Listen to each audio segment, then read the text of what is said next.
So guys, आज के इस वीडियो के अंदर हम बात करने वाले हैं जॉन मिल्टन की एक पोइम के बारे में जिसका नाम है when assault was intended to the city. अब आपके दिमाग में आ रहा होगा कि इस टाइटल का मतलब क्या है। तो असोल्ट का मतलब होता है हमला करना और इंटेंडेड का मतलब है इरादा। तो पूरे टाइटल का मतलब हो जाएगा जब शहर पर हमले का इरादा था। अब इस पोएम को जॉन मिल्टन ने तब लिखा था जब चार्ल्स फर्स्ट, जो कि यूनाइटेड किंगडम के किंग थे, उन्होंने लंदन पर हमला किया था। तो पोइट ने जो है इस पोएम को लिख करके अपने गेट के बाहर लगा दिया था, ताकि कोई भी सोल्जर अगर उनके घर पर अटैक करने आए तो सबसे पहले वो इस पोएम को पढ़े। अब बात करते हैं पोएम की। तो पोएम की शुरुआत होती है कैप्टन और कर्नल और नाइट एंड आर्म्स। अब यहाँ पर जो है वो उस सोल्जर को एड्रेस कर रहे हैं जो कि उनके घर पर अटैक करने आया है। वो बोल रहे हैं कि चाहे आप कोई कैप्टन हो, चाहे ही आप कोई कर्नल हो, या फिर आप आर्मी के कोई सोल्जर हो, whose chance on these defenceless doors may seize. जिसको भी मौका मिला है इस दरवाजे पर आने का, आप जो कोई भी हो जो मेरे इस पोएम को पढ़ रहे हो, जो कि मैंने अपने गेट के बाहर लगाई है, आप कोई भी हो, चाहे आप कोई कैप्टन हो, चाहे कोई कर्नल हो, जिसको भी इस दरवाजे पर आने का मौका मिला है, मेरे घर पर अटैक करने का मौका मिला है, if ever deed of honour did thee please. अगर आपने अपनी जिंदगी में कभी भी कोई अच्छा काम किया है और उस अच्छे काम को करके अगर आपको खुशी मिली है, गार्ड देम, तो हमें बचाओ, and him with in protect from harms.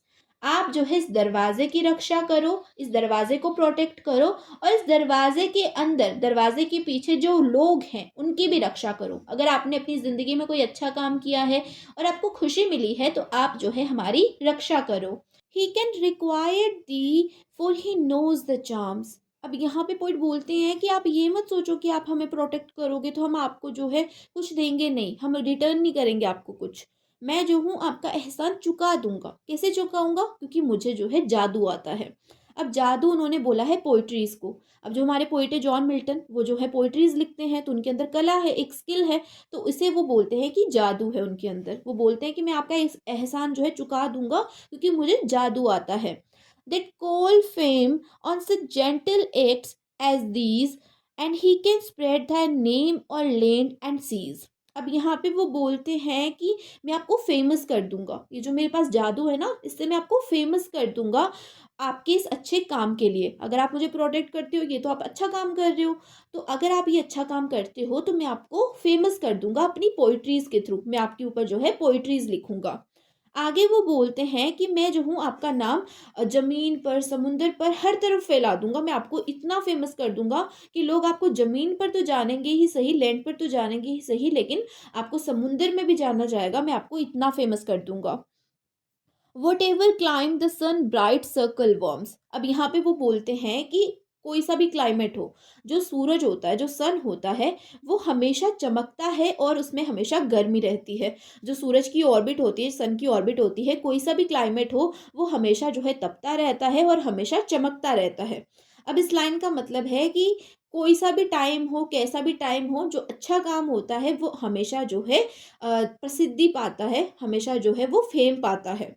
Lift no thy spear against the Muses bower. अब यहाँ पे म्यूजिस बावर का मतलब है आर्टिस्ट की गोड, जैसे कि सरस्वती माँ। सरस्वती माँ को ज्ञान और वाणी की देवी कहा जाता है, यानी कि आर्टिस्ट के लिए वो क्या है, भगवान है।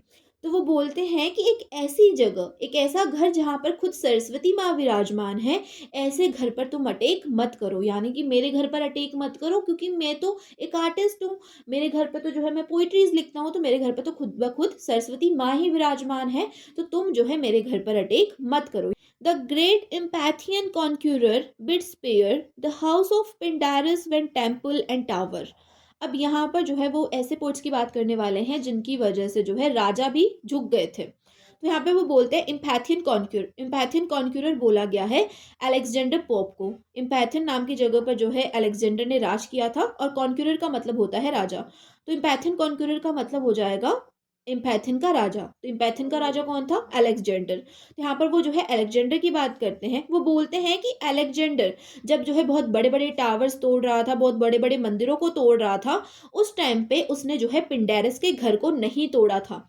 पिंडेरस एक ग्रीक पोइट था जिसकी पोइट्रीज को जो है अलेक्जेंडर पसंद किया करता था, तो उसने जो है जितने बड़े-बड़े टावर्स तोड़े, उसने जो है बड़े-बड़े मंदिर तोड़े, लेकिन फिर भी जो है उसने पिंडरस के घर को छोड़ दिया। तो यहाँ पर वो एक एग्ज़ाम्पल दे रहे हैं कि जब अलेक्जेंडर ने ही पिंडरस के घर को छोड़ दिया, तो तुम मेरे घर को क्यों नहीं छोड़ रहे हो? Went to ground, and the repeated ear of said Electra's poet had the power to save the Athenian walls from ruin bare. अब यहाँ पर वो एक और एग्जाम्पल देते हैं। वो बोलते हैं कि जब एक पेलोपेंसियन वॉर हो रही थी, पेलोपेंसियन वॉर हुई थी अथेनियन और स्पार्टा के बीच में, तो यहाँ पे जो अथेनियन है वो स्पार्टा के अधीन हो गया था। तो यहाँ पे क्या हुआ था, एक इलेक्ट्रा पोइट थे जिन्होंने जो है अपने थॉट्स से वहाँ के लोगों का जो माइंडसेट था वो चेंज कर दिया था और उस वॉर को रोक लिया था। वहाँ पर जो है जो कुछ भी र्यून होने वाला था, जितनी भी बड़ी तबाही होने वाली थी, उसको जो है उन्होंने अपने थॉट्स से, अपनी पोइट्री से ही रोक दिया था। यहाँ पर उन्होंने दो एग्जाम्पल दिए हैं बड़ी बड़ी जगहों के, जहाँ पर जो पोइट्स हैं उनकी वजह से बड़ी बड़ी चीज़ें होने से रुक गई। अब यहाँ पर पूरी की पूरी पोएम में जो पोएट है उन्होंने यही कहने की कोशिश करी है कि इतने बड़े-बड़े जो किंग्स थे, इतने बड़े-बड़े जो शासक थे, अलेक्जेंडर के टाइप के शासक थे, कभी पोएट्स के ऊपर अटैक नहीं किया, तो आप तो मुझे छोड़ ही दो, आप तो मेरे घर पर अटैक मत ही करो। तो होप सो आपको ये पोएम समझ में आई होगी। यहाँ पर आपकी जो पोएम है ये एंड हो जाती है। अगर वीडियो अच्छी लगी है तो वीडियो को लाइक कर देना, चैनल को सब्सक्राइब कर लेना और अपने फ्रेंड्स के साथ इस वीडियो को शेयर भी कर देना।